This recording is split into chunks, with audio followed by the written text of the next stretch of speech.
Bit more detail on Paul Ryan is from Wisconsin. He said he's known as the man who puts the sconce into Wisconsin because he just loves wall-mounted lights. He simply cannot abide pendants and still less freestanding floor lamps. In Wisconsin, a local TV station has refused to air a campaign advert showing Ryan tipping an old woman in a wheelchair off a cliff. Have you seen this advert? No. All right. It's excellent. I haven't read the full article about it, so I don't know if it is a Democratic advert or a Republican one, because, I mean, I guess they could probably both approve. Go with that.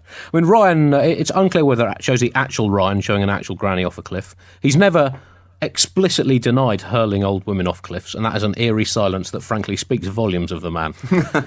But I guess, it's just hidden camera footage of his standard Sunday morning stroll to church. Breakfast, kill an old woman, worship the Lord. I mean, that is hard to beat. Hard to beat. But as with almost all political adverts, it is unlikely to have any effect, because Democrats will see it and think, this man shoves wheelchair-bound grannies to their deaths off cliffs. That is awful. I'm definitely still not going to vote for him, just as I wasn't already not going to vote for him before. Whereas Republicans are going to think, he shoves wheelchair-bound grannies to their deaths off cliffs. At last, someone prepared to take tough action to solve this nation's social and economic problems. It's only a start. Would ideally like to see him shove the poor off cliffs as well. But I guess he'll hopefully roll that out over the course of his vice presidency.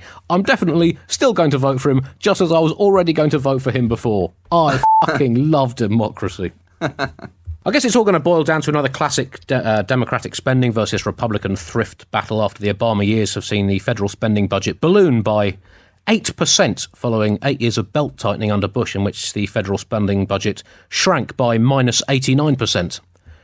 hang on, isn't that the same as growing by 89%? No, that must be wrong. No, that can't be right. That doesn't make any sense. Under Bush, government spending shrank to almost twice its previous level. Yeah, that's right. Yeah, that sounds better. Yeah, I'm glad I've got that right. I mean, some of these figures might be wrong because I was using an Excel spreadsheet from whitehouse.gov. So it's probably basically Soviet propaganda. But America, it is still true that the American government is currently spending 50% more than it's earning. But I would say, only young ones. America is only in its, 230s? 220s. It's still young as a nation, John. Still young as a nation. You got to splash the cash about, Andy. It's quite burning a hole in America's pocket.